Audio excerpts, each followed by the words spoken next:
Halo kawan-kawan Borangan, welcome back with me Sam. Siap menghibur kalian hari ini. How are you today kalian? Semoga sehat-sehat dan bahagia selalu. Tanpa berlama-lama, langsung saja. Inilah Snowpiercer Season 3 Episode 4. Kalau kamu suka dengan channel ini, jangan lupa pencet subscribe-nya ya teman. Let's go! Di suatu pagi yang cerah, Layton bersama Asya sedang melakukan rapat dengan para ketua pengurus gerbong Snowpiercer. Perjalanan mereka ke New Eden kurang lebih sekitar 2 minggu lagi mereka sampai. Layton dan Asya berusaha menjawab apapun pertanyaan dan keingintahuan mereka.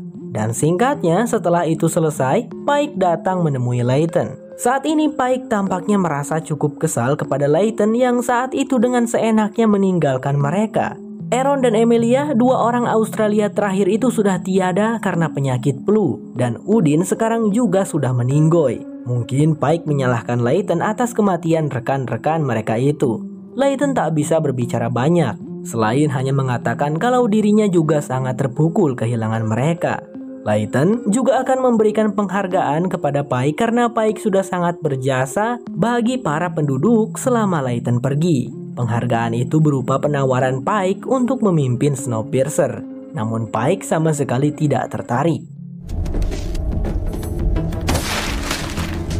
Think about it, Pike. Di saat yang sama, Alexandra yang baru terbangun langsung dipanggil oleh Ben karena Ben melihat ada suatu hambatan di depan sana. Dan jika di episode ini kalian melihat sosok Melanie, itu hanyalah imajinasinya Alexandra ya guys. Setelah dilihat lebih jelas, ternyata hambatan di depan sana itu merupakan gerbong kereta yang berjumlah 3 gerbong.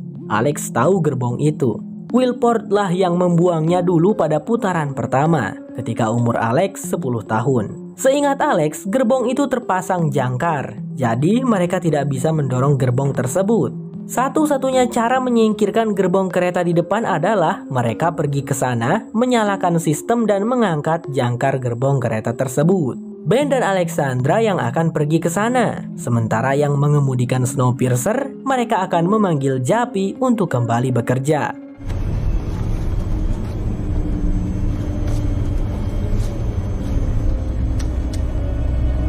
Bastille terlihat sedang kerepotan mengurus Pak Rossi yang terus mabuk-mabukan. Bastille membawa mantan bosnya itu ke gerbong tempat tinggal Pak Rossi.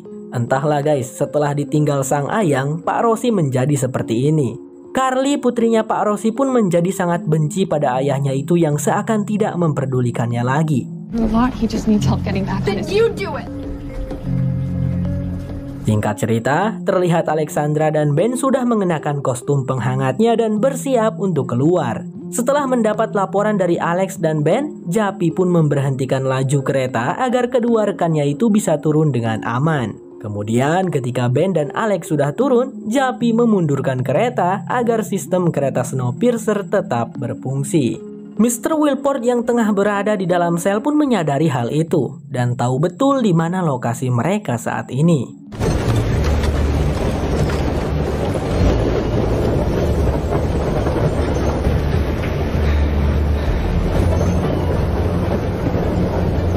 Oh ya, gerobak seluncur yang dibawa sama Alexandra dan Ben itu berisi RF battery yang berguna untuk menghidupkan sistem mesin gerbong. Dan bisa juga dipakai untuk mengisi daya kostum penghangat jika kostum mereka kehabisan daya.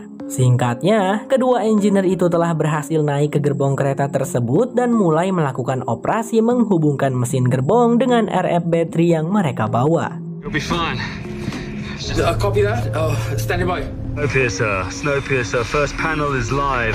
Lalu di situ Alex mulai mengungkapkan kepada Ben bahwasanya ketiga gerbong yang dibuang oleh Wilport itu berisi orang-orang, yaitu setengah dari jumlah awak Big Alice. Setengah dari kaumnya Alex terbunuh karena Mr. Wilport, termasuk sahabat baiknya Alex yang bernama Silo. Tapi kalau Mr. Wilport tidak melakukan kejahatan itu, mungkin tak akan ada satu orang pun awak Big Alice yang selamat. Jadi keputusan Mr. Wilport benar meskipun jahat.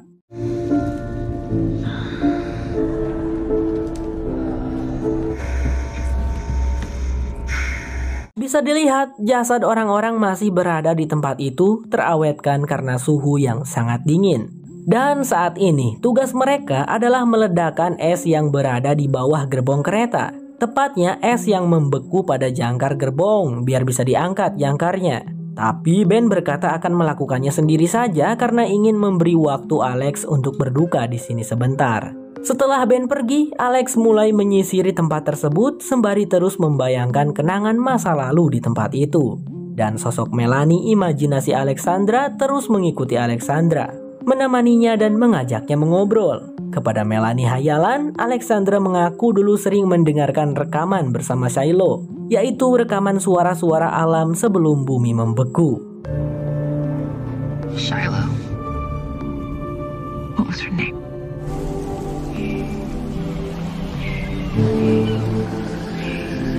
Works better if you close your eyes. Dan saat ini ketika Alex berhasil menemukan jasad Shiloh, gadis itu pun juga memperdengarkan suara rekaman yang sama. Alex benar-benar merindukan sahabat masa kecilnya itu. Fire in the hole! Better call Leighton. Negative, Harvey.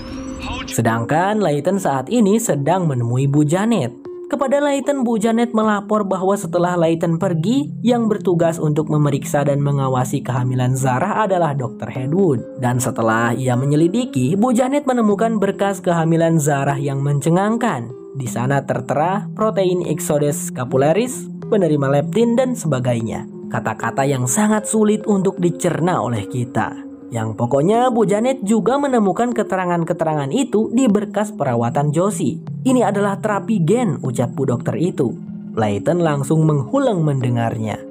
Sementara itu saat ini Bastille tengah mengantarkan Pak Rossi ke tempat lab laci abadi Big Alice. Sesuai permintaan Pak Rossi yang ingin dibawa ke tempat itu karena katanya Pak Rossi ingin mengenang istrinya. Namun ketika di dalam, Pak Rossi justru malah diam-diam mengambil satu kantong obat suspensi dan juga jarum suntik. Buat apa ya kira-kira Pak Rossi? Leighton pun menemui Dr. Hedwood untuk langsung menanyakannya. Tentu saja Leighton marah besar kepada dokter itu karena sudah bereksperimen pada bayinya yang belum lahir. Namun Dr. Hedwood sambil ketakutan meminta Leighton untuk tenang. Ia meminta Leighton untuk berbicara dulu dengan Zarah karena sebenarnya mereka melakukannya atas izin dari Zarah. Aduh, apalagi ini, pikir Leighton. Scene berganti dan kita akan melihat scene yang romantis antara Ruthie dan Pike. Mereka berdua menghabiskan waktu dengan ngedate makan-makan berdua. Bahkan Pike sendiri yang membuatkan masakan banana Foster spesial untuk Ruthie. Mereka berdua tampaknya sudah saling menjalin cinta. Wow. Di sela-sela dating mereka, Ruthie menanyakan mengapa Pike menolak untuk menjadi leader. Dan Pike menjawab jika dirinya tidak berbakat untuk hal itu. Pike berpikir sebaiknya Ruthie saja yang memimpin. Ia lebih percaya dan yakin kepada Ruthie, tidak Leighton. Namun Ruthie menjawab, jangan berkata begitu Pike-kun. Fire in the hole! Akhirnya sudah selesai Ben meledakkan es-es yang membeku di ketiga jangkar gerbong. Ia pun segera menghubungi Alexandra, menyuruh Alex untuk mulai mengangkat jangkar. Namun gagal pemirsa, entah apa penyebabnya. Kita harus memperbaikinya Ben, kata Alex. Di saat yang sama, Leighton dan Zarah tampak sedang bertengkar hebat. Tentu saja Leighton marah besar karena Zarah malah mengizinkan Wilport dan Dr. Hedwood bereksperimen pada bayi mereka yang belum lahir itu. Meskipun eksperimennya itu berhasil, tapi tetap saja Leighton ngambek dan gak terima. Zarah pun membela diri, mengatakan ini semua salah Leighton yang sudah meninggalkan mereka. Dan satu-satunya cara agar Zarah bisa terjamin keselamatannya selama Leighton tidak ada adalah dengan menuruti Mr. Wilport. Lagi pula itu sudah terjadi, lupakan sajalah Mas Leighton, kata Zarah. Dan pertengkaran mereka pun terhentikan saat telepon berdering. Japi menghubungi meminta Leighton datang ke ruangan engine. Or carry it around like a millstone forever. And you stamped her with Wilford! Adapt or die. Singkat, Leighton sudah sampai di ruangan engine dan mendapatkan laporan dari Ben dan Alexandra bahwasanya mereka tidak bisa mengangkat jangkar gerbong dikarenakan jalur cairan hidrolisnya tersumbat. Jalur cairan hidrolis tersebut cukup dalam. Jika harus mencarinya, butuh berhari-hari mereka untuk menemukan bagian yang tersumbat. Tapi Alex punya teori. Dahulu gerbong tersebut memang sudah rusak dan mungkin Wilpord membuangnya juga adalah karena itu. Jadi teori Alex adalah Mr. Wilpord mengetahui di mana letak bagian jalur cairan hidrolis yang tersumbar. Ada lagi-lagi Wilpord, gerutu Layton. Tapi Layton tetap bergegas untuk menemui Wilpord dan mengesampingkan egonya. Namun di saat yang sama Pak Rossi tampaknya sedang bergerak merencanakan sesuatu. Setelah dirinya berpakaian petugas rem lengkap, ia pergi ke ruang tahanan, tempat Mr. Wilpord dikurung, di mana di sana juga ada satu petugas rem yang berjaga. Pak Rossi sebagai sang leader dengan mudahnya memerintahkan anak buahnya itu untuk pulang. Mr. Wilpord yang melihat kedatangan Pak Rossi tersenyum puas sembari mengatakan, "Hahaha, sudah kuduga kalian akan meminta bantuan dariku," ucap pria tua itu.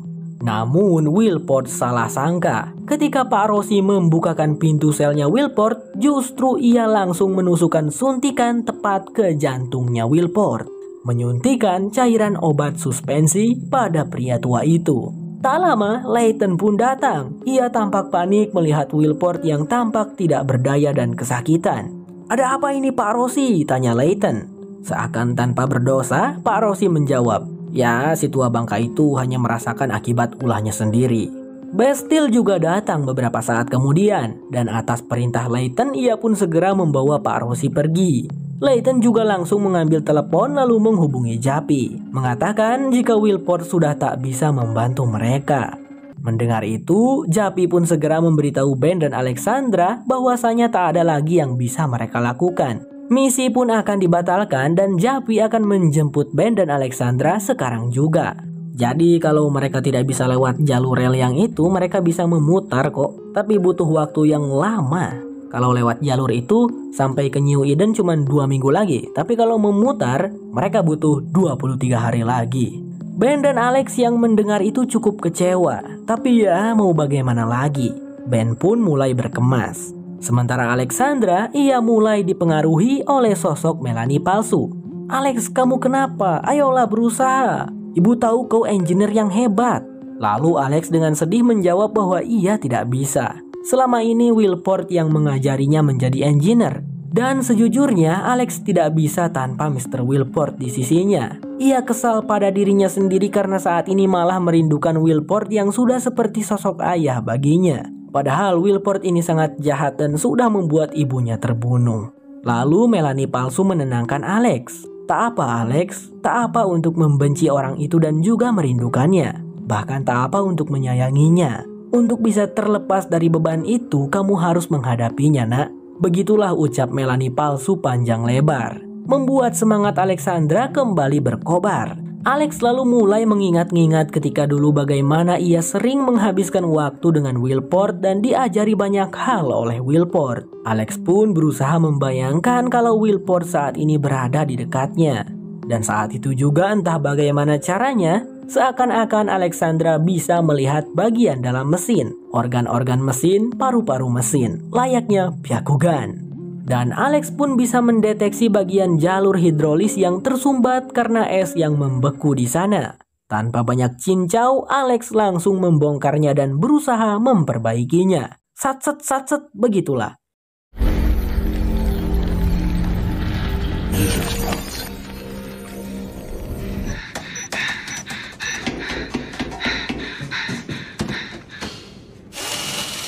Alex! Tak lama kemudian Ben muncul di sana. Alex pun langsung memamerkan hal itu kepada Ben. Karena perbaikan sudah selesai, Alex langsung menguji coba. Dan berhasil. Ketiga jangkar gerbong itu berhasil terangkat. Mereka berdua tampak sangat senang. Singkat cerita, Ben dan Alexandra sudah naik kembali ke Snowpiercer. Lalu dengan menggunakan kepala Snowpiercer, Ben mendorong gerbong yang menghalangi mereka itu dengan cukup mudah, tanpa rintangan. Snowpiercer pun berhasil lewat. Masalah sudah teratasi. Dan di bagian akhir diperlihatkan Alexandra yang mengunjungi Mr. Wilpord di ruang rawatnya. Mr. Wilpord sekarang sekarat, tetapi kata Bu Dr. Janet, Mr. Wilpord bisa bertahan. Ya, gak mati ternyata ya. Terlihat sosok Melanie palsu juga ikut menjenguk bersama. Mereka tidak mengatakan apa-apa, hanya terdiam memandangi Mr. Wilford yang sudah lemah tak berdaya. Snowpiercer bersambung. Kalau kamu suka video ini jangan lupa pencet like-nya ya teman. Sampai jumpa lagi di episode berikutnya. Bye-bye.